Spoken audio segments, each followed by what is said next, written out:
recibirlos a todos ustedes en el programa de Jueves de Presentación del Libro.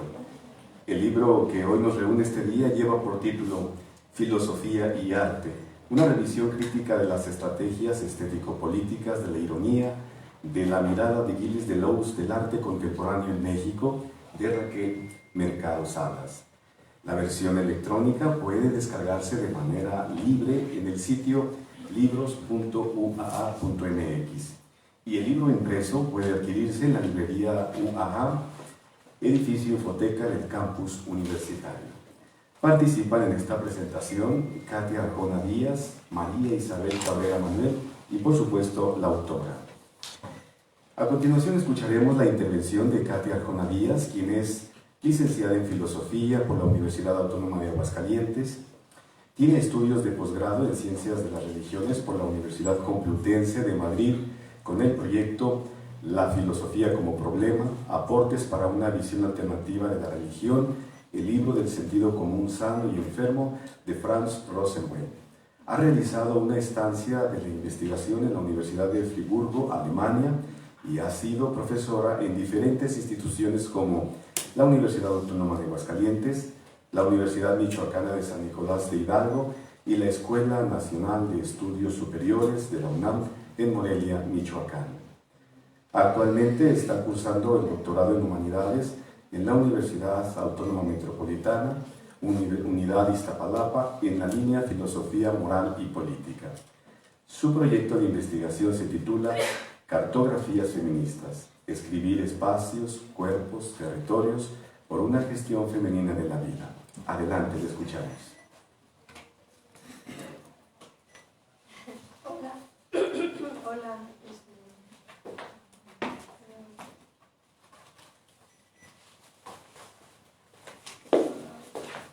Hola, ¿ya?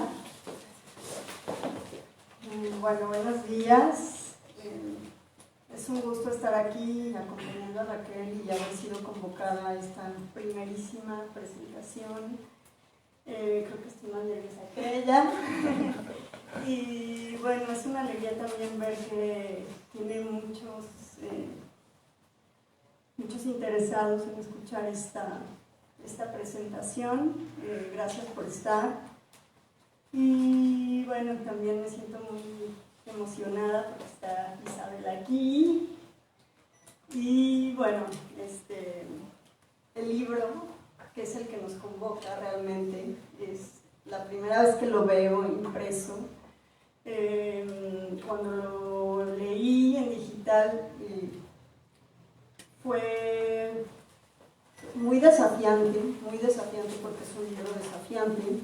Ya lo verán cuando lo tengan cerca. Yo sí les recomiendo, y después de ver la edición, les recomiendo ampliamente que tengan la edición impresa, porque un libro así requiere una lectura detenida, pausada. Si son un poco como yo también, me gusta moverme, ¿no?, con los libros, me gusta ir al café o me gusta viajar, ¿no?, con los libros, y tener el libro impreso pues da otra dimensión del pensamiento, ¿no? Me gustó mucho ver este tabique. es muy grande, ¿no? Y es emocionante verlo impreso. Bueno, después de decir esto y de enfatizar el gran trabajo, el enorme trabajo que ha hecho Raquel aquí, también pues creo que lo más que se puede decir lo tiene que decir el libro. Yo vengo aquí a acompañar un poco esta hilación, ¿no?, de pensamiento y a compartir un poco mi experiencia de esto, ¿no? Más que nada, más que una crítica o un análisis del libro, es más bien una experiencia del libro.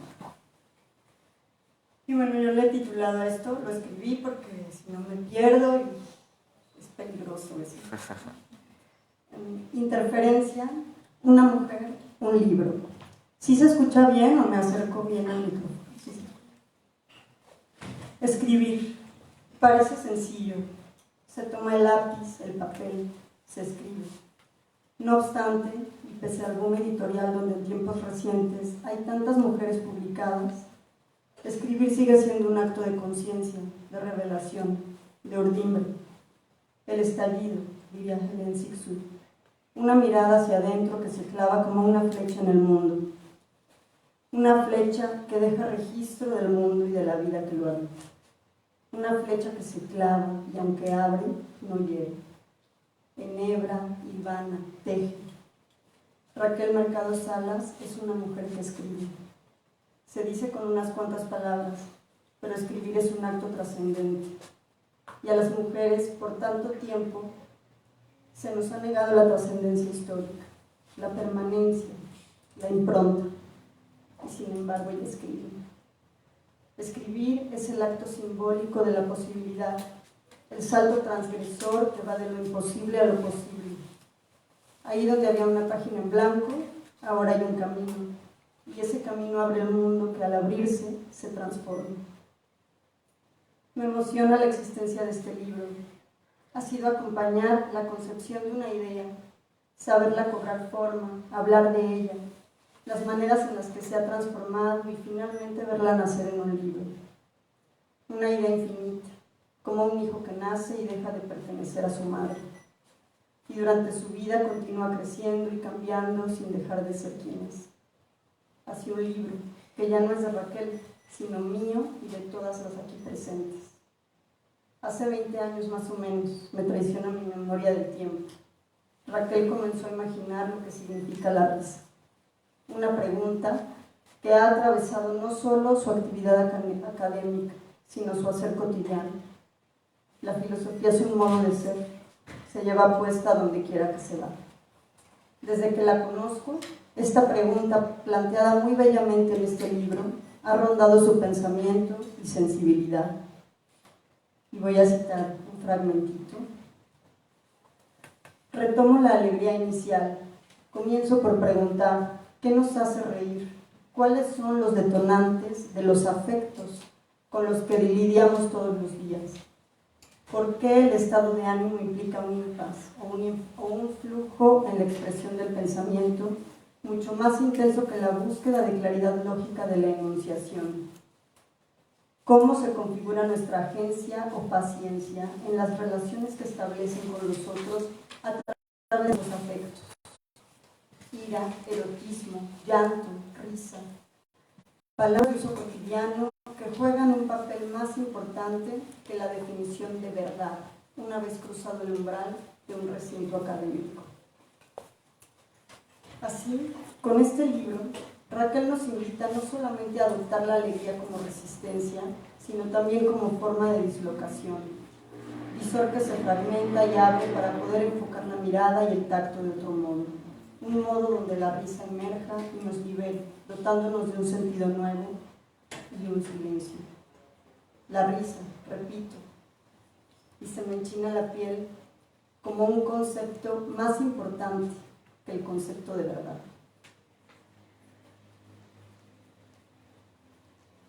Desde este lugar en el que soy convocada a hablar, confieso que me embarga un sentimiento de asombro, por un lado. Por otro, me siento con una enorme responsabilidad, la de estar a la altura de lo que para mí se manifiesta como la obra de una vida. Como he dicho ya, Raquel ha pensado este problema desde sus tiempos de estudiante. De una u otra forma, la ironía ha asomado en su escritura.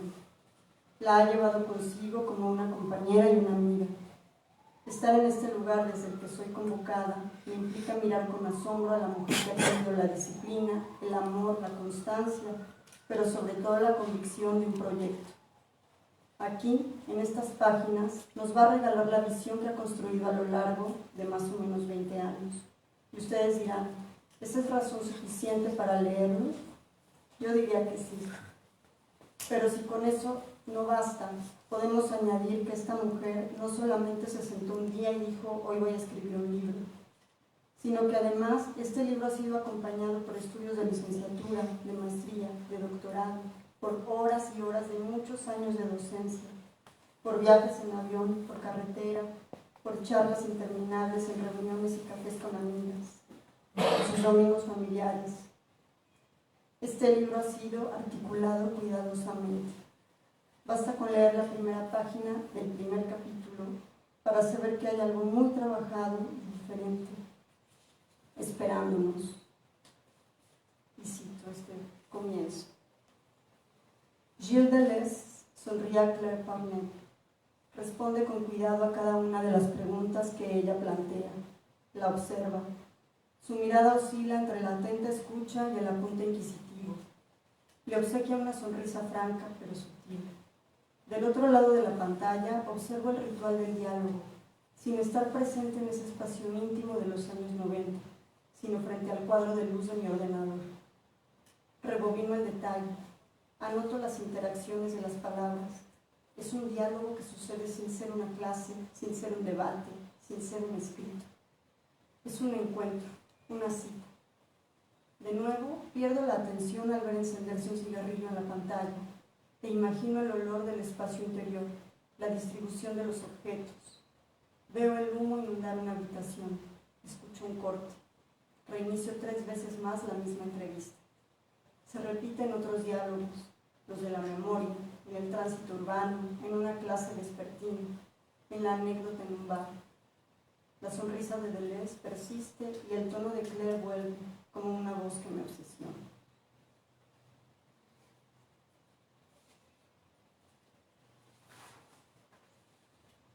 El hecho de que estas páginas se hayan urdido al interior del castillo de la pureza académica, con sus tecnicismos y sus fórmulas, con sus fetiches y sus mandatos de autoridad, con su verticalidad y su especialización. Lo cierto es que resulta muy refrescante comenzar a leer y encontrarse con una escritura en primera persona, narrando la descripción de una entrevista, hablando íntimamente de la alegría, de la risa, y de cómo un pensamiento que ha crecido en las fauces de la filosofía, tal y como la conocemos y la respetamos, aquellas que la estudiamos como nos fue enseñada, desde la tradición de una mirada eurocéntrica, se puede convertir en un puente para atravesar otras formas de pensamiento, de creación, concebidas en universos de sentido diferentes. Raquel se aboca aquí, no solo a definir el concepto de ironía a partir de Deleuze y sus influencias, sino que lo lleva a los confines del arte mexicano contemporáneo. Con este recorrido escalofriante que va de Platón a Hegel, es decir, que abarca prácticamente la historia de la filosofía con un filtro deleuziano, ella decide interferir los conceptos y arrastrarlos hasta un continente vacío. Y es vacío no porque en él no haya objetos, es vacío porque estos objetos, estas formas, por lo general no suelen ser pensadas, se consideran indignas de ser miradas. ¿Qué puede ser la obra del artista Leonardo Barrera frente a la de un Lucian Freud, por ejemplo? ¿Qué podría significar si es que acaso concedemos significado dentro de un reducido margen de comprensión, obligado, occidental, blanqueado? Una obra de Minerva Cuevas frente a un Picasso. ¿Quién en su sano juicio podría querer dedicar tiempo de escritura, es decir, de vida, de su vida, a pensar lo propio, pudiendo pensar lo impropio, tal y como nos lo enseña? Este libro, entonces, es también un ejercicio de autorreconocimiento. Es el esfuerzo sostenido por responder la pregunta filosófica por excelencia: ¿quién soy? Y al hacerlo, ella, Raquel, una mujer concreta, arraigada en un territorio concreto, en un tiempo concreto, sujeta a su cuerpo, a su paisaje árido y casi desértico, situado en el centro de México. Ella, con su voz alegre y suave, nos interpela, nos atraviesa y es capaz de producir, como Deleuze, como la filosofía, la ciencia y el arte, su propia interferencia. Una dislocación. En el sonido, interferir significa que una onda de sonido se sobrepone a otra, generando así una posible ruptura, un quiebre, la incomprensión, que es a su vez, como ya he dicho, un sonido nuevo. En este caso, el de la risa. ¿Y qué es la risa entonces? ¿Y por qué es importante? ¿Por qué tendríamos que detenernos a pensar en la risa, algo tan cotidiano, tan singular y en apariencia intrascendente? Nos dice Raquel: una sociedad a la que se le prohíbe reír y dudar de sí misma o a la que la risa le es administrada para autoinmolarse, es una sociedad a la que se busca fosilizar. La risa es un asunto puramente humano, escribe Bergson. La risa es diabólica, la risa muerde, expresó por otro lado Baudelaire. Es humana y es diabólica, sin contradicción, pues lo humano y lo diabólico comparten su estatus de no estar en el paraíso, en el mundo modelo, de acentuar su carácter temporal y no eterno. Además, su componente de carnalidad, de ser cuerpo, es también otra de las cuestiones que unen estos dos aristas. La risa es ante todo convulsión, dolor de vísceras, es falta de control, deformación del rostro, es grito, no palabra, llanto, es una especie de locura. Para hacer todo eso, la risa es, en primer lugar, un acompañamiento, pues la hemos aprendido con los otros, sobre los otros, de los otros. Aunque no toda la ironía puede estar acompañada de la comicidad, sí mantiene esa otra característica de alteridad, necesita de ser con los otros. Ironizar de sí misma y de los otros. El principal enemigo para ambas, en la risa o en la ironía, es la emoción. Si el asunto se vuelve personalísimo, se aleja. Es necesario estar ahí sin estarlo. Fin de cita. Risa, humor, ironía como fórmula contra la violencia dogmática, como brebaje antitotalitario, la alegría como resistencia. Este acontecimiento nos abre a otra realidad. En palabras de Raquel, una realidad más profunda y artística implica que aquella experiencia a la que nos remite un encuentro no cabe en ningún patrón elaborado previamente, que estamos frente a algo que cuestiona nuestra posición en el mundo, en el que hay una disonancia, un pensamiento que nos incomoda a partir de una experiencia, de un extrañamiento, que nos hace preguntar dónde estoy. ¿Por qué el mundo subrepticiamente aparece bajo un halo entre siniestro y cotidiano? ¿Cómo hacemos para caminar en este caos que aparenta ser un mundo y sin embargo deviene y fluye sin cesar? Con estas preguntas, Raquel nos obliga a continuar leyendo. Nos habla no solo del sofista y del filósofo, de la línea movediza entre la autenticidad y la simulación, sino de la existencia encarnada en un cuerpo y su disolución en el Estado, de la necesidad de permanecer distante, intacta, para no ser devorada por la moral en turno, por la propaganda política que sutilmente invade el espacio público en forma de publicidad, por la mismidad aniquilante. Este es el giro que da su mirada hacia el arte. El arte como lugar de la individuación despersonalizada, donde la existencia concreta del artista se disuelve para dejar una estela de particularidades compartidas que consiguen detonar la interferencia, el disloque, el fantasma o simulacro que interpela al espectador con un gesto de ironía y hace nacer en él la risa o el espanto, un golpe de conciencia que se experimenta más allá de la razón. Por eso la ironía es práctica y se convierte en puente que va de lo estético a lo ético. Acontece el agenciamiento. Agenciamiento, tal y como lo explica Raquel, es un contagio, una especie de virus que se expande para un deseo afirmativo. Agenciamiento es una hiedra con sus múltiples cabezas de signos, de enunciaciones, de flujos de deseo, de estilos, de fuerzas que la animan y va cambiando de territorio, pero también las formas en las que se desterritorializa. Aunque no es sino hasta el capítulo 11, donde va a concentrar la atención en el arte mexicano contemporáneo. Lo cierto es que a lo largo de todo el libro, Raquel nos va dando ejemplos, se apoya en pinturas, en obras literarias, para mostrar la interferencia, el detonante, que así se convierte no en una interrupción o una falla, como suele pensarse acerca de las interferencias en el lenguaje común, sino en una longitud de onda que se eleva por encima del ruido y se traduce en cortocircuito subversivo. La apuesta, además, no se somete a hablar de los artistas consagrados por la crítica de arte en México, sino que aquí una vez más Raquel se salta las normas y hace una fina selección de artistas francamente contemporáneos, cuya obra, aunque consolidada, todavía se encuentra en construcción, al igual que su lugar en la historia del arte. La consigna se refuerza. Se trata de llevar los conceptos, el pensamiento, la fisura hacia el propio tiempo, hacia el propio espacio. Esta es para mí la parte más emocionante de su libro. En este esfuerzo de comprensión del presente, en este diálogo con los artistas de su época, Raquel misma está en juego. Se trata también de su vida en este México de cruces, de fantasmas y de máscaras, de belleza rotunda y desasosiego, autorreconocimiento, autoagencia. Para encontrar respuestas alternativas a la vida en el arte, es necesario poder distanciarse, interferir, ser irónica.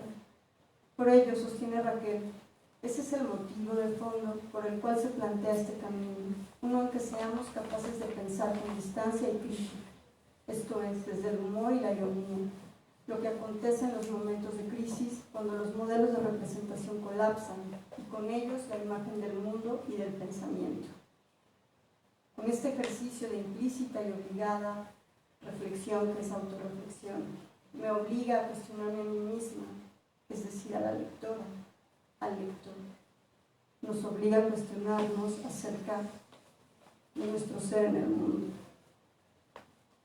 Por último, quiero decir que este libro, a pesar de ser un libro desafiante, en el sentido de que no cualquiera va a poder acercarse a él sin formación previa, sobre todo en la primera gran parte filosófica, que implica conocimiento de los autores y plena disposición de ánimo. La segunda parte, donde ella realiza un estudio del arte en México, segunda parte, yo así lo dividí, pero el libro no es así dividido, sino que es como una parte teórica muy fuerte, filosófica, y después se aboca a hacer este análisis y este estudio del arte en México. Por eso yo lo seccioné así, pero en el libro entra diferente. Es más accesible sin ser superficial en lo más mínimo. Y me parece que afortunadamente para el lector, porque habemos muchos lectores, cada parte se puede leer sin la otra. Aunque hagan un todo, se puede disfrutar una parte sin la otra. Quiero decir, pues, sin desviarme aunque lo haga, que este libro entraña un deseo propedéutico, pedagógico, el afán de hacer extensiva una mirada a aquellos con los que dialoga sobre arte y política en sus seminarios o dentro del aula, pero también de acompañar a todo aquel que quiere encontrar otras respuestas a las que usualmente se han dado al humor mexicano en la gráfica y en la pintura, en la literatura y en sentido estricto en la vida tal como se expresa creativamente desde esta geografía. La ironía, la risa, el humor del mexicano no es solo un escape, como usualmente se dice, para poder sobrellevar la precariedad, la pobreza, los malos gobiernos, el hambre. Y tampoco es el circo miserable de los pobres que solo saben reír porque no piensan. Raquel nos advierte, al contrario, que la ironía es, sobre todo, este interruptor que cuando se enciende detona un movimiento encarnado que se traduce en cambio social, en protesta, en exigencia de justicia. Desde la alegría, porque la miseria ya nos envuelve. Desde el sentido, porque el absurdo pretende devorarnos. Desde la comunidad, porque el individuo desvinculado es acechado como objeto de consumo. La ironía en el arte subvierte el orden establecido y nos invita a recapacitar, a despertar, como lo hace Raquel con este libro, que es, como ya podemos vislumbrar, muchos libros, y por ello no puedo, cuando menos yo no puedo, resumirlo con unas cuantas palabras. Pero no puedo dejar de nombrar, eso sí, que ella nos invita a sacudirnos, a interrumpir, a ser impertinentes, y lo hace con el ejemplo. No solo se atreve a escribir siendo mujer, sino que es una mujer que escribe filosofía, y además le dice a la filosofía que no es suficiente, que necesitamos incluir otras formas de pensar desde el cuerpo, conflagrar con las manos manchadas de tinta y los pies bailando, integrar otras texturas, otras voces, para seguirnos moviendo al infinito, infinitamente. Muchas gracias.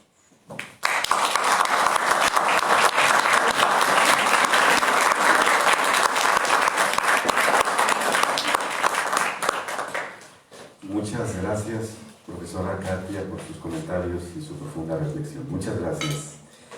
Ahora cedemos el uso de la voz a María Isabel Cabrera Manuel, feminista, licenciada en Filosofía por la Universidad Autónoma de Aguascalientes con mención honorífica, maestra en filosofía por la Universidad de Guanajuato con tesis laureada, doctora en filosofía por la Universidad de Guanajuato con mención cum laude, investiga y escribe sobre subjetividades, arte contemporáneo, feminismo y violencias. Autora del libro Teresa Margolles, un estudio biopolítico, editado por la Universidad de Guanajuato en 2021. Docente e investigadora con más de 15 años de trayectoria en la Universidad Autónoma de Aguascalientes, donde es numeraria del área de estética, así como de la Universidad de las Artes, donde acompaña los procesos de titulación de la licenciatura en Artes Visuales. Es parte del cuerpo académico en estudios de arte, imagen y sonido, actualmente en consolidación, así como del grupo colegiado Arte, Memoria y Feminismo, en el que participa activamente. Asociada, fundadora y actual presidente de la Asociación de Estudios Éticos y Filosóficos de Aguascalientes, ACE, en donde desde hace más de una década se trabaja en la difusión de la filosofía con perspectiva social. Capacitada como primer contacto para atención a mujeres víctimas de violencia, consejera y primer contacto del Comité de Género de la Universidad de las Artes, activista e integrante de la eco-red feminista La Lechuza Busa. Es suplente de la Comisión de Honor y Justicia de la Benemérita Universidad Autónoma de Aguascalientes. En la investigación se ha especializado en el arte mexicano contemporáneo, las formas de representación de la violencia y el estudio de las formas discursivas de la resistencia a la misma en las obras artísticas. Actualmente forma parte del proyecto de investigación Arte, Memoria y Feminismo, documentación y análisis desde la perspectiva biopolítica y estética contemporánea de las prácticas artísticas hechas por mujeres artistas en Aguascalientes en el siglo XXI en la Universidad Autónoma de Aguascalientes y Bajo Juárez, la ciudad devorando a sus hijas, una investigación documental de Alejandra Sánchez Orozco y Palabra en Rojo, consideraciones en torno a la violencia en el pensamiento y la literatura hispanoamericanos, siglo XX y XXI, en la Universidad de Guanajuato. Candidata del Sistema Nacional de Investigación, ha publicado en diversos medios de divulgación, así como en revistas especializadas y capítulos de libros sobre temas de arte y filosofía. Ponente y conferencista en temas de filosofía, arte y feminismo. Bienvenida. Adelante. Gracias. Disculpen que el tiempo no era para eso. Me equivoqué, bueno, esas cosas que me pasan todo el tiempo. Pero vamos a lo que nos reúne en este momento y bueno, antes que nada quiero agradecerles a cada uno su presencia en este espacio que nos convoca alrededor de este libro que de verdad nos estábamos saboreando desde hace un buen rato y que es una emoción tener ya aquí enfrente y pues agradecer a Raquel la invitación a todo y a Katia también haber escuchado que fue de verdad un placer. Quisiera justamente empezar diciendo eso, o sea, que si un libro nos reúne y se pueden decir, o sea, se presta para que se digan cosas tan interesantes, ¿no? Y que nos invite a pensar y a desarrollar ideas, tanto las propias como a dialogar con la autora, creo que ya tenemos, digamos, como una idea muy certera de lo que el libro es. O sea, realmente es una invitación, realmente es un documento que no se queda, digamos, ahí como para llenar los anaqueles, ¿no? Es una provocación al pensamiento y a nuestra sensibilidad. Y bueno, pues quisiera empezar como dice la chaviza, con un disclaimer. Estaba pensando así como advertencia, pues advertencia suena feo, porque cuando digo autora, digo Raquel, ¿no? Entonces, eso. Antes que nada, quisiera compartir con todas y todos ustedes lo emocionada que me tiene llegar a este momento, que se nos ha venido anunciando no solo desde hace 2 años que este libro está prácticamente listo, sino años de trabajo y de pensar el propio quehacer que Raquel ha venido compartiendo con nosotras y con las comunidades de conocimiento a las que siempre generosamente se suman. Desde el que me acuerdo, y ya son décadas en plural las que tenemos de tejer complicidades en las ideas y los afectos, Raquel se planteaba escribir afirmativamente sobre la risa, que en ella es una gema carmín, una granada.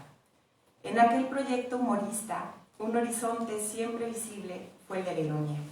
Hoy nos regala con su libro este primer momento formal de la inquietud filosófica de una vida, y yo no puedo más que configurar una sonrisa al seguir la estela que mi amiga, la ironista, con su risa de gato, traza en sus desplazamientos. Siento que cualquier cosa que diga sobre este libro estará lejos de hacer justicia a lo que en él se presenta, con su forma, con sus ideas, con sus provocaciones, que nos salen al paso a las vueltas de página. Pero también he preparado esta presentación atendiendo a ellas no para hacer una síntesis del contenido, sino para pensar en compañía de Raquel y de cada una y cada uno de los personajes conceptuales a los que se dan cita en este paisaje de afectos de la apuesta que es su libro. Voy, sin embargo, a tentarles con una amuse-bouche del contenido, porque bueno, pues también esas cosas se hacen para que lo compren, para que lo descarguen. Arte y filosofía tiene una composición múltiple. No podría ser de otra forma siendo la ironía su tema y la diferencia su enfoque. No podría tener un esquema que fuera simplemente lineal porque dejaría de funcionar como funciona. No únicamente una provocación como esta, sino el pensamiento mismo de Raquel, que es rizomático, que tiene un montón de mesetas. Está dividido entonces en 4 partes que, vistas desde una mirada general y metodológica, parecieran tener un acomodo histórico, pero comprendidos desde un enfoque ontológico, lo que hacen es desplegar un problema constitutivo y en una faceta estética construyen un entramado de afectos. Lo que hace la autora con su libro y que caracteriza su ejercicio filosófico y profesional, entonces, no es escatimar, es no prestarse justamente al simulacro, sino trabajar desde el desbordamiento que impida que las ideas se tornen en lápidas y los gestos en máscaras. La primera parte, que lleva por título El ironista, la imagen deformante del pensamiento, consta de 4 capítulos y está dedicada a pensar en los personajes conceptuales de la ironía. En ella, la Raquel clasicista, la que pertenece desde hace años a una asociación de estudios clásicos y medievales, nos lleva a entrever a través de los telones, la mujer que sabe latín pues,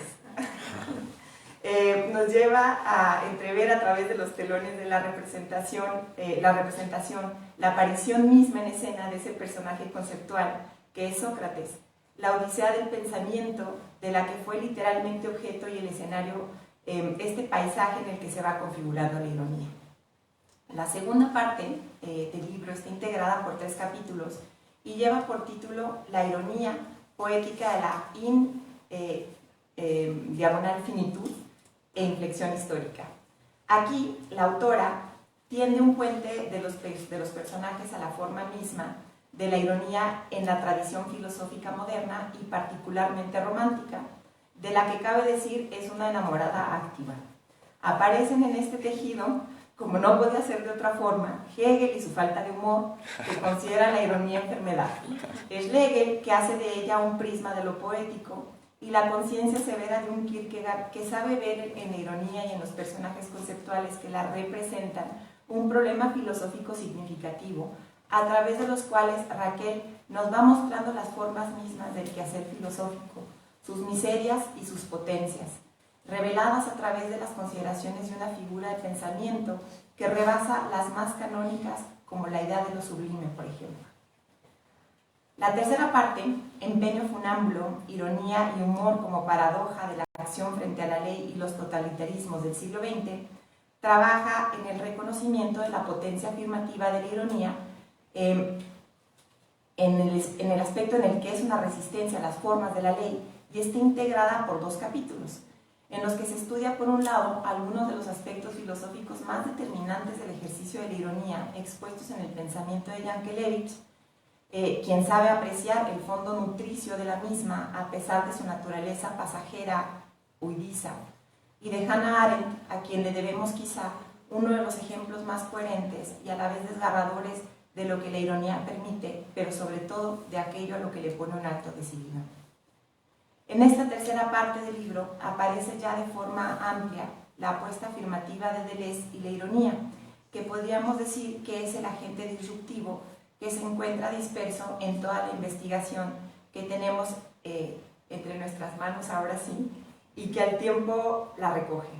Nos presenta también el ejercicio cuidadoso de Deleuze, dando cuenta de los afectos y los preceptos, de las diferencias que se dan cita en sus estudios sobre las obras de arte a las que dedicó sus reflexiones, y que para la autora no es solo un tema en el que se ha vuelto un especialista, porque sí que lo es, sino que ha sido mucho más profundamente un motus.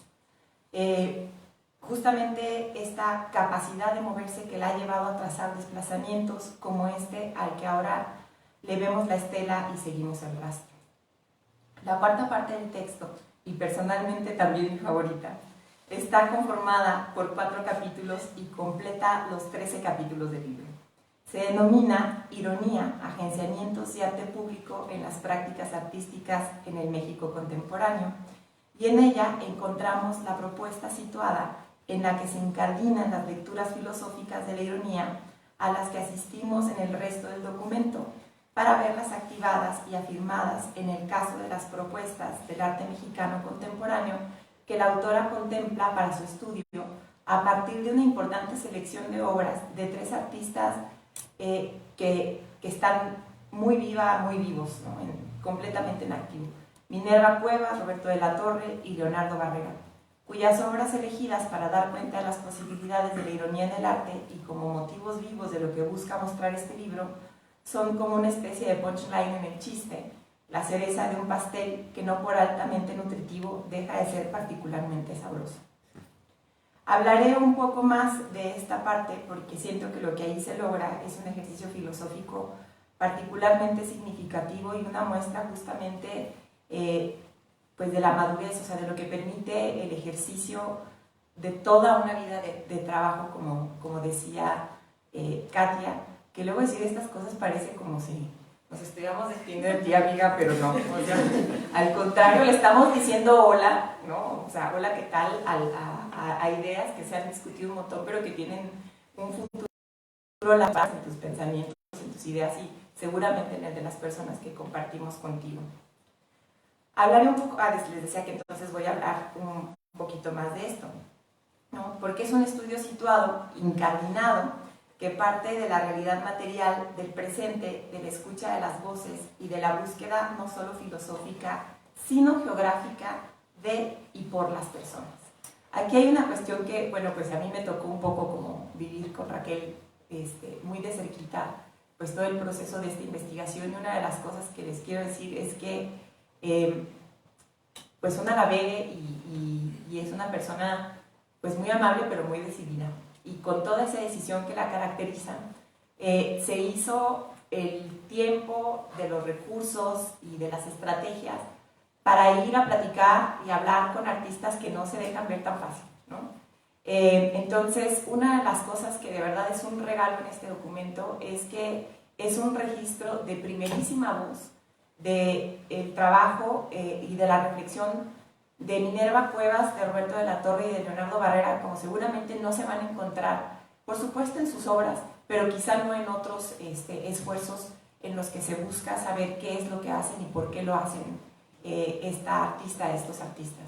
Porque las preguntas que les hace Raquel son justamente detonadoras de lo que podemos encontrar en este libro.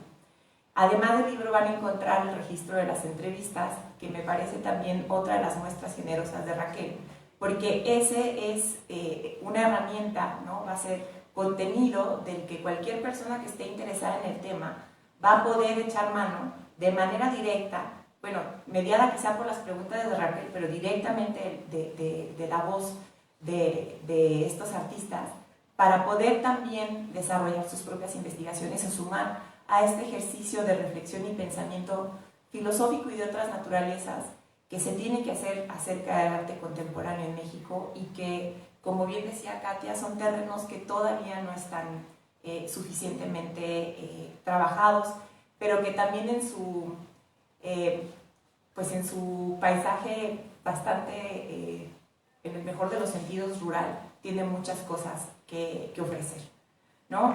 Además, me parece que se logra distinguir justamente en esas respuestas y en la forma en la que se configura esta cuarta parte del libro, pues un trabajo de un conocimiento pues profundo y atento, o sea, que sensiblemente esté interesado por lo que se apuesta en ese tipo de obras, porque si no, no podríamos obtener justamente, pues, digamos, como todos estos hilos conductores que se fueron ya, ¿no?, a mostrar de este trabajo teórico que hace sobre el concepto de la ironía a el estudio, ¿no?, concreto de las obras, en el que ya vemos desplegado todo lo que nos presentó al inicio. O sea, yo creo que a quienes conocemos a Raquel, que la hemos escuchado hablar desde un momento muy inicial de esta investigación y que leemos el libro desde el momento uno, porque en efecto se puede leer por partes, siempre pensamos cómo va a ser Raquel para hacer que todo esto que está presentándonos se integre, ¿no?, en una misma receta.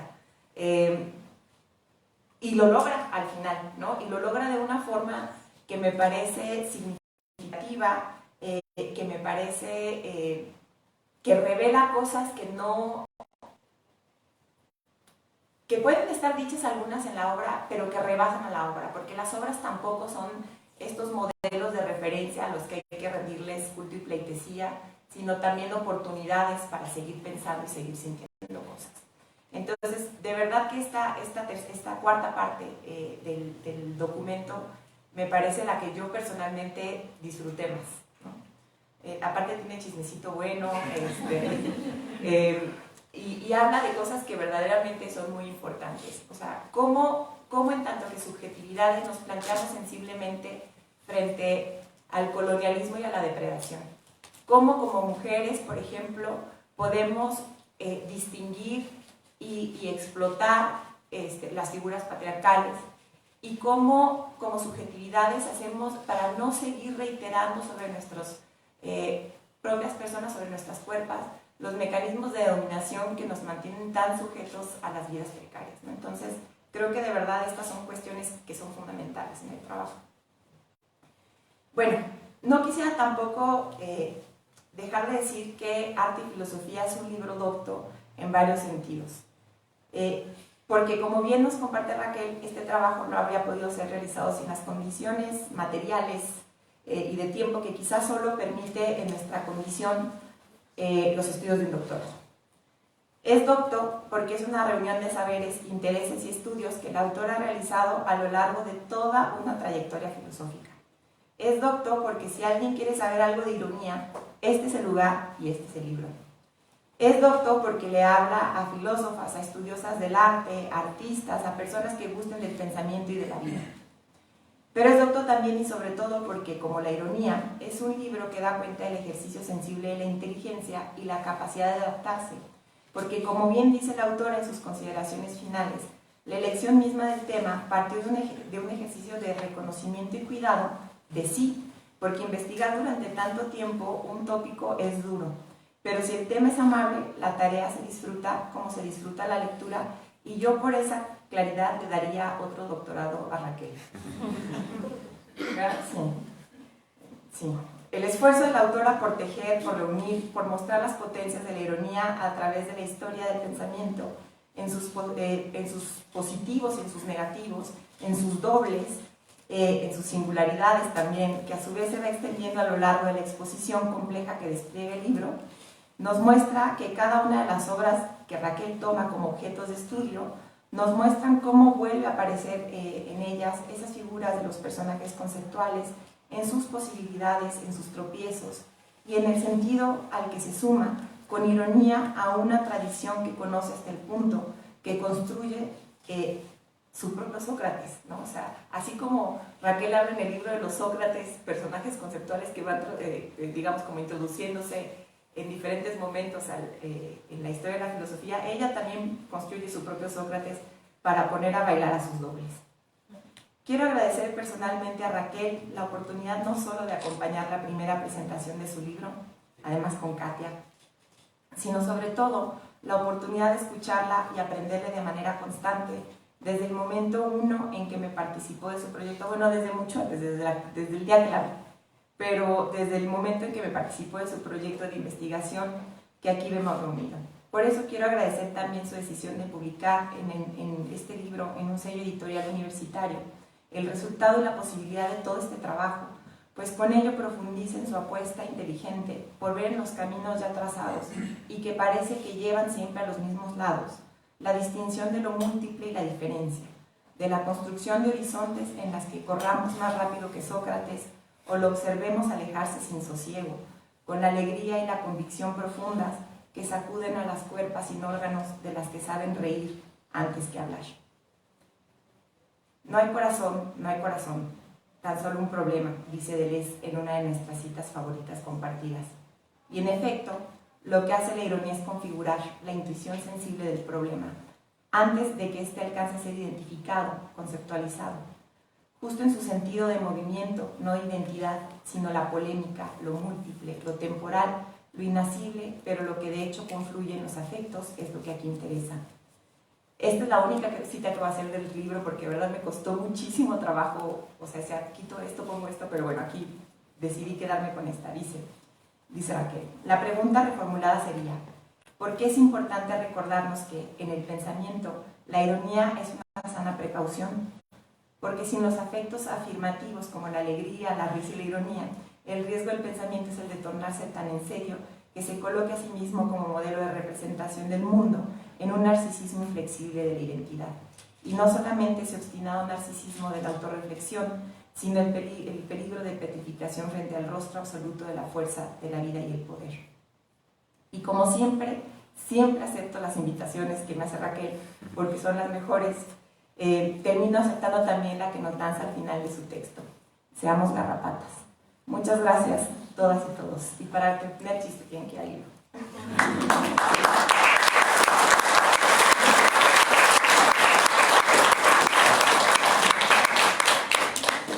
Muchas gracias, doctora María Isabel, por destacar estos aspectos muy importantes y fundamentales de toda la obra. De verdad ha sido muy grato escucharte. Gracias. Ahora escucharemos a Raquel Mercado Salas, autora del libro, quien es licenciada en Filosofía por la Universidad Autónoma de Aguascalientes, maestra en Filosofía e Historia de las Ideas por parte de la Universidad Autónoma de Zacatecas, doctora en Filosofía en el área de Filosofía del Arte y Estética en la Universidad de Guanajuato, con una investigación sobre ironía y arte contemporáneo. Es especialista en cultura clásica y traducción de latín y griego por la ASECME. Ha sido becaria en el programa México-Francia 2005-2006, becaria de ASECME para traducción del catálogo de latín al español del siglo XVI de la Biblioteca Elías Amador en el Museo Pedro Coronel. Profesora de tiempo completo del Centro de Artes y la Cultura de la Universidad Autónoma de Aguascalientes, en la licenciatura de Estudios del Arte y Gestión Cultural y maestría en Arte, con dedicación específica en arte clásico, iconología e iconografía, feminismos y teorías y discursos del arte contemporáneo. Es miembro del núcleo académico básico de la maestría en arte, de la cual ha sido secretaria técnica. Ha trabajado en la edición de la revista Sombra Luz y las compilaciones de reflexión, arte y educación derivadas del Seminario Internacional de Educación Artística. Es fundadora de la Asociación de Estudios Zacatecana de Estudios Clásicos y Medievales y de la Asociación de Estudios Éticos y Filosóficos de Aguascalientes. Actualmente es coordinadora del Cuerpo Académico de Estudios y Producción de Arte, Imagen y Sonido, además de ser la editora de la revista Arte, Imagen y Sonido de la UAA. Es fundadora del Seminario de Arte, Memoria y Feminismo. Pertenece al Sistema Nacional de Investigadores Nivel 1. Perfil deseable PRODEP desde 2013 y ha sido ponente a nivel nacional e internacional, entre los que se destaca Documenta, Flujo y Arqueología en el Instituto México en España y Melancolía y Prácticas Artísticas en México en la Universidad del Cairo, Egipto. Adelante, doctora. Pues muchas gracias. Gracias a todas, a todos de verdad por estar aquí. Es muy emocionante escuchar estas colaboraciones con mis amigas, porque bueno, también la filosofía es una... no es una elección, digamos, de una formación o un oficio solamente, sino, como su nombre lo indica, pues de una amistad que implica pensar juntas todo el tiempo. Entonces, para mí es muy emocionante precisamente porque desde 1998 hasta la fecha podemos decir nos echamos el ojo. Y eso pues no es solamente en términos de coincidir en un espacio-tiempo con las personas, sino coincidir de muchas formas y construirse a lo largo de mucho tiempo. Y bueno, pues yo quisiera, pues además de agradecerles estas lecturas que me tuvieron así como todo el tiempo tratando de limpiarme el moco que se me está saliendo, me parece que aprendo mucho de los procesos y además de lo que ellas ven, porque eso también es importantísimo, ¿no? Sobre todo cuando realizas una investigación siendo mujer dentro de la academia, que es muy difícil y que casi siempre estás realizando todo como si estuvieras luchando contra el mundo. Entonces tener una perspectiva en la que las otras o los otros compañeras y compañeros nos ven diciendo me encanta tu proyecto, y así como lo hacen muchas y muchos del Centro de las Artes y la Cultura, pues es muy bonito ver que nos vemos entre nosotros, que nos leemos entre nosotras y nosotros, que observamos a quienes están produciendo arte en nuestro contexto. Y eso pues es una apuesta política, una apuesta afectiva, una apuesta de todo tipo, porque pues es importante que nos lo digamos todo el tiempo, ¿no?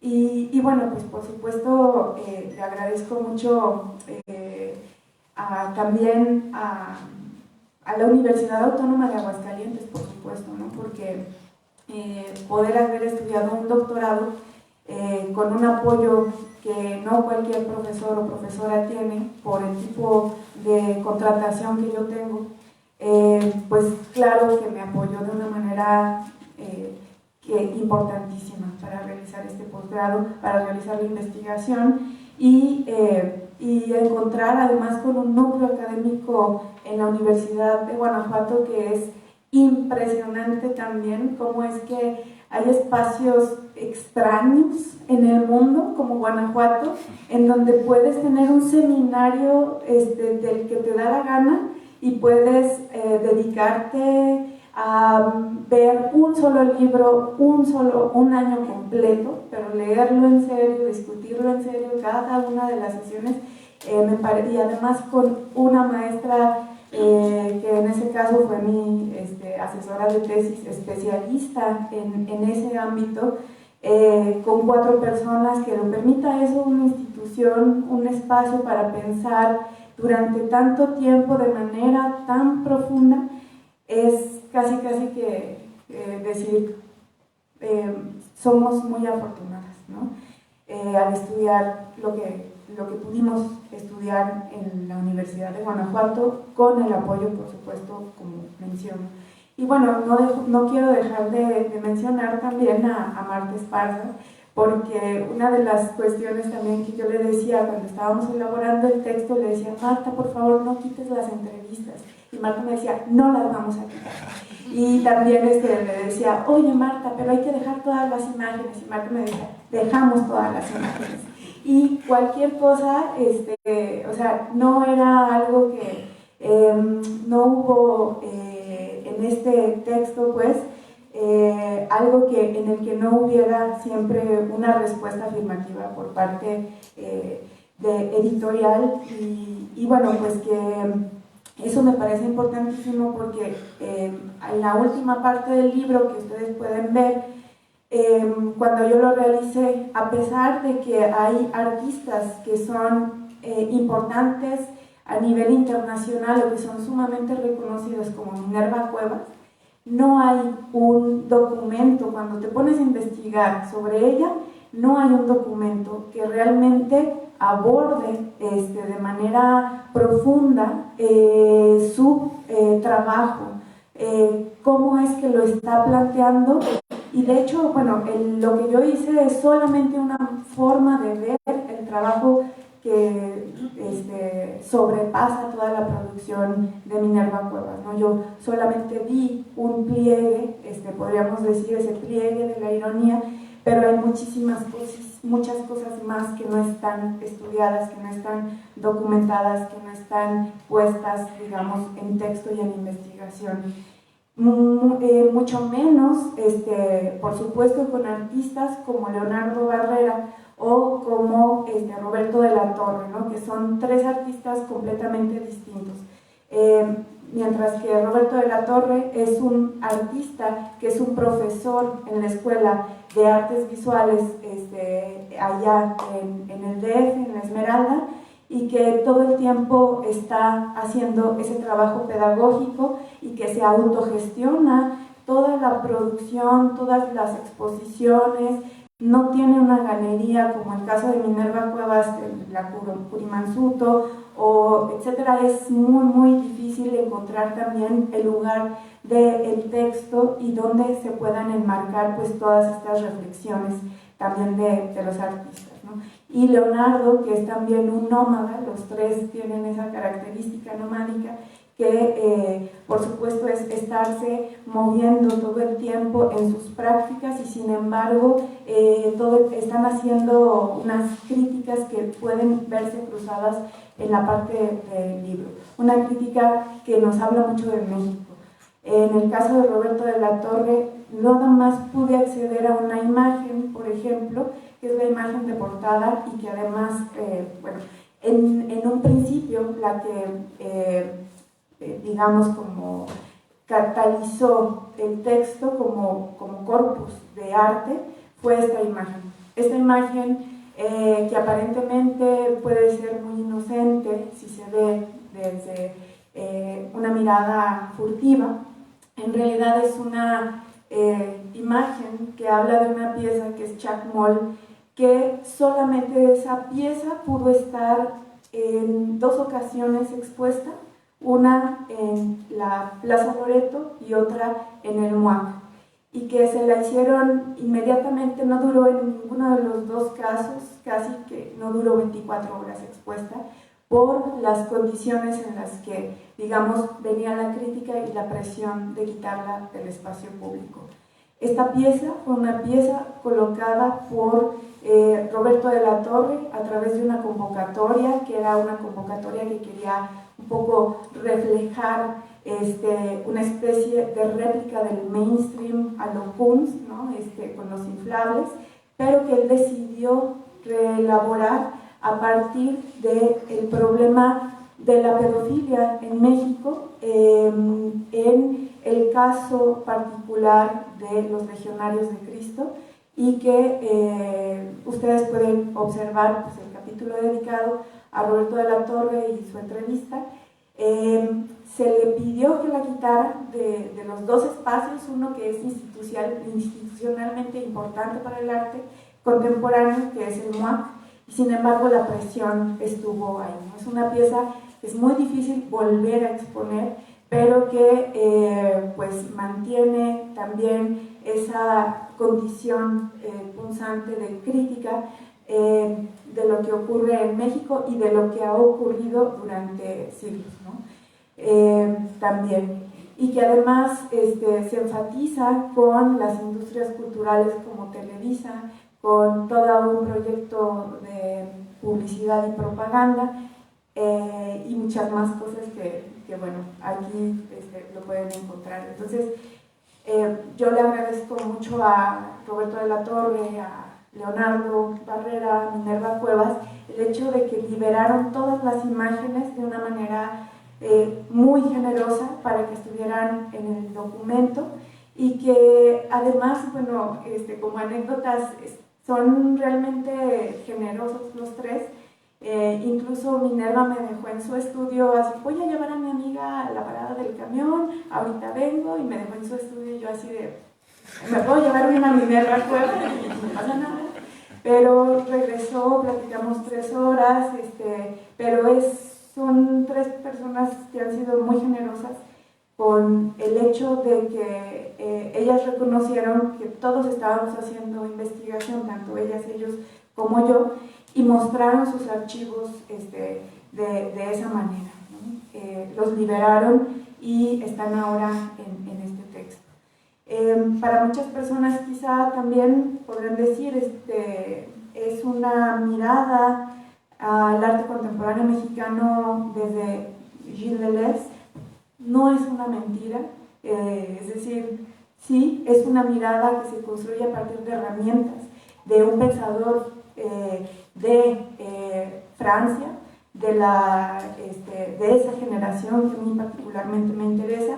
Eso no convierte en el tratamiento del texto para entender que coloqué como si se negara el problema de la colonización del pensamiento, sino que más bien vamos a usarlo, pero en el territorio, en los cuerpos y en esto que particularmente me interesaba, porque tiene pues justamente esa potencia. Pasó por muchas modificaciones el título, desde que fue una investigación de doctorado hasta lo que es el libro. Soy mala para poner títulos, espero poder ser más aguda a los 60, que pueda hacer una cosa así de extensa, pero finalmente es lo que es, ¿no? Es justamente una revisión, sobre todo, de estrategias estético-políticas de la ironía en distintos momentos, para que podamos distinguir todo el tiempo capas, ¿no?, de esa condición de ironista. Las dificultades para realizarlo es cuando nos hablan de negar nuestros aprendizajes situados, y quisiera cerrar un poco con esto, porque era muy difícil que aceptaran este proyecto. Primero lo llevé hacia Historia del Arte en la UNAM y me dijeron, es demasiado filosófico. Y cuando lo llevé con los filósofos me dijeron, es demasiado artístico. Entonces es una cosa anfibia un poco, porque pues yo soy así, ¿no? Yo me dedico a hacer filosofía en el territorio del arte, y no para filósofos de manera como académica, especializada en ese recinto, o filósofas, sino más bien una filosofía que habla todo el tiempo con el arte. Y creo que hay que también decirlo esto a quien está haciendo investigación: todo lo que nos constituye es importante que se refleje en nuestro texto, porque si yo estudié arte clásico mucho tiempo, eso es parte de mi existencia en el mundo, y por lo tanto puedo hablar desde ahí. Si estuve enamorada durante un periodo de Schelling y del romanticismo, por supuesto que va a estar ahí. Si mi segundo enamoramiento filosófico es Deleuze, por supuesto que va a estar ahí. Pero me dedico al arte situado en México, por supuesto que va a estar ahí. Y esa mezcla es lo que pues cada quien tiene y ofrece de manera generosa. Cuando sacas todo lo que puedes, no hay manera en la que eso se pueda agotar, ¿no? La generosidad nunca es mezquina, en ese sentido de decir todo lo que somos, y eso soy lo que soy, como le decía yo constantemente a Juan, por ejemplo, ¿no? Hay que echar toda la carne al asador todo el tiempo. No se va, aunque sea una metáfora muy específica, discúlpenme, soy vegetariana, pero el asunto es que todo lo que somos hay que ponerlo en juego, porque pues estamos vivos, ¿no?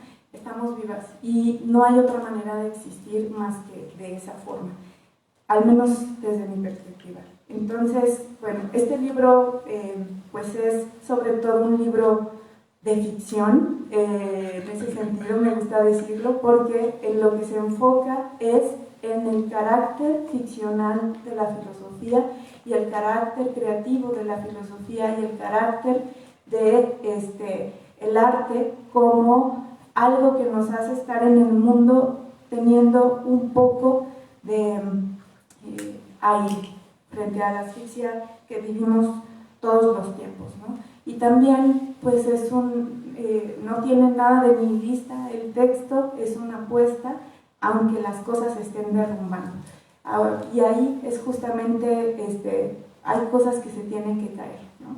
Hay formas que también tienen que dejar de ser, y en ese sentido también la ironía tiene esa capacidad de ver el movimiento vertical de la jerarquía que cae, y eso es también la imagen o la voluntad del pensamiento jerárquico de la propia filosofía, ¿no?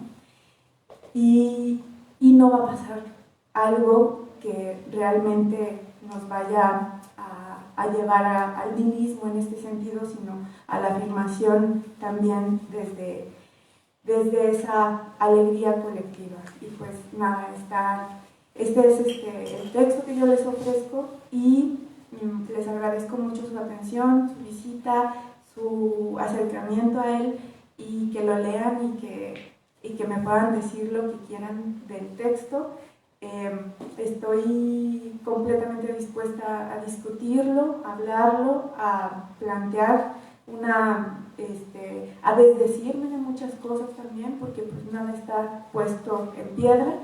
Es parte de un proceso, y bueno, pues ojalá que vengan muchos más textos en los que agrupemos pues artistas, sobre todo de nuestro contexto, cercanos, y que no dejemos de hacerlo todo el tiempo. Gracias por su atención.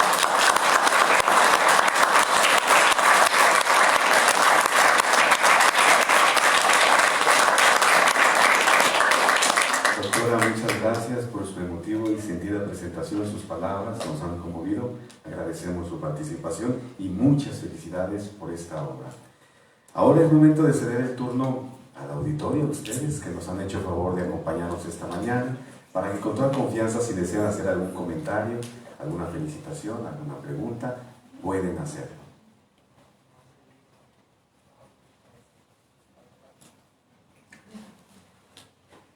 Al momento. Una disculpa, no tenemos otro micrófono. Sí puedo. Pues Raquel, nada más, es un comentario más que una pregunta. Pues no te he acompañado tanto tiempo como Katia o como Isabel, pero pues ya tenemos también bastante tiempo de conocernos. Y recuerdo que es un tema que ha estado circulando, como otros temas han estado circulando en tu mente desde que te conozco, ¿no? Recuerdo que en la clase de Filosofía de la Cultura vimos la película del Nombre de la Rosa, y justo dialogamos sobre el papel de la risa, ¿no? Como un factor liberador, emancipador, y justo el problema de que Aristóteles hablara de la risa, ¿no? Y que es finalmente la parte medular de la película o de la novela de Bacon. Entonces, muy bien, entonces pues nada más felicitarte como siempre. Estoy muy contento de seguir acompañándote, y pues con ganas de leer el libro para ver cómo ha evolucionado todas estas ideas que pues siguen creciendo y que seguramente seguirán desarrollándose. Gracias, Raquel, y felicidades. Muchas gracias, Rafa.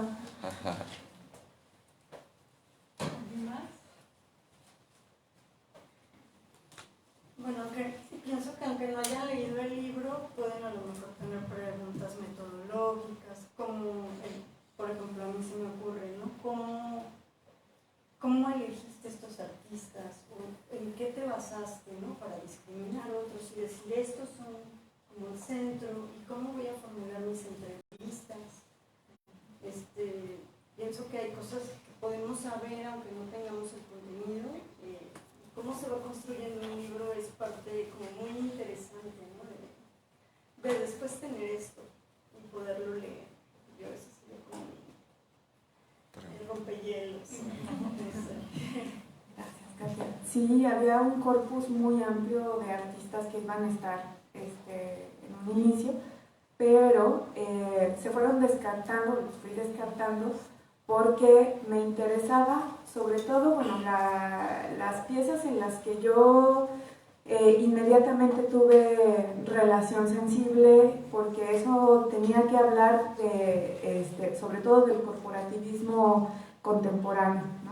y que tuviera una condición de conflicto entre capital y vida. Entonces, el corpus era más amplio, sin embargo, eran estos tres artistas quienes digamos, eran más claro para mí en ese momento, pero también algo muy importante de decir es que luego te das cuenta cómo es que justo colocar un artista que, como en el caso de Minerva Cuevas, que es muy, muy reconocida, el texto inmediatamente tú lo colocas en un repositorio y el texto va a continuar prácticamente solo moviéndose, porque hay muchos interesados, muchas interesadas, y vas a empezar a recibir notificaciones de que alguien tecleó Minerva Cuevas, y entonces, sin embargo, cuando tecleen Minerva Cuevas, que es la mejor posicionada, digamos, de los tres artistas que están dentro del texto,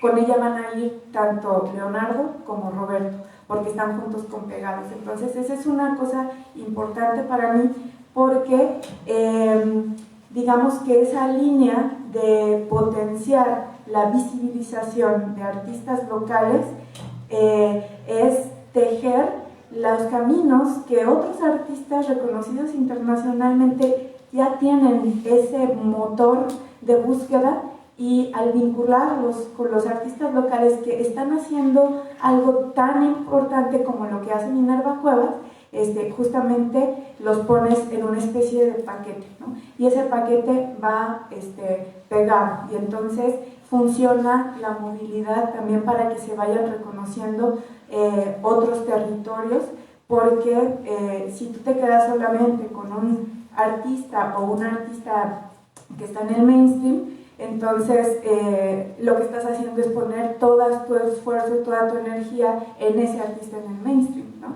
Entonces lo que hay que hacer es usar también esa potencia del algoritmo, de la búsqueda, de ese espacio que ha abierto ese artista o esa artista, para introducir a otros que están muy cercanos a nosotras, a nosotros, pero que la misma fuerza los lleve hacia ese lugar. Porque si lo hacemos de otra manera, o al menos eso es lo que yo estuve viendo al elegir a estos artistas, pues por supuesto era tratar de identificar la forma en la que se empiece a dinamitar ese diálogo, ¿no?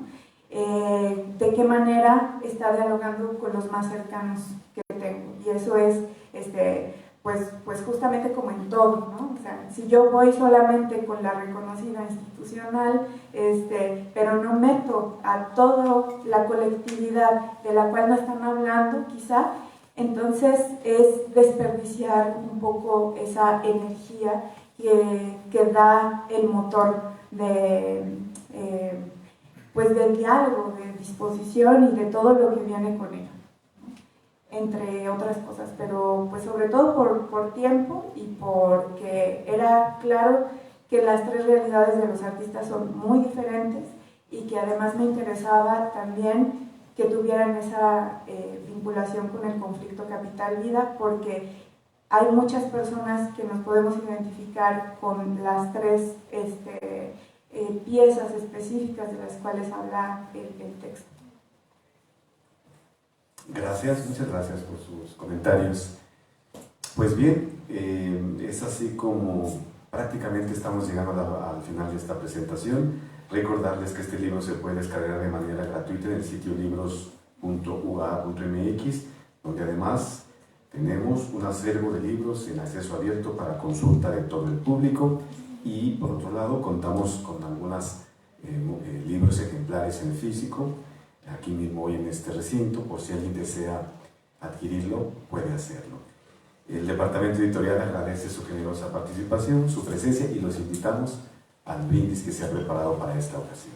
Una cosa antes, como para contar, porque tanto Isabel como yo coincidimos en que la cuarta parte del libro es la más emocionante para nosotras, filósofas de formación o deformadas, no sé. Lo cual no quiere decir que todo lo demás no sea interesante, ¿no? Porque hay muchas cosas ahí muy ricas, pero que quizá para nosotras es algo ya más familiar, ¿no? En este caso a mí me reveló más cosas la segunda parte, que yo le llamo que no es, pero vamos, que hay mucha riqueza también en lo otro, ¿no? O sea, no vayan a llegar y, a ver, déjame ver, sino que de verdad el libro en general está muy cuidado y vale mucho la pena leerlo todo. Gracias por hacer esta precisión. Gracias a todos.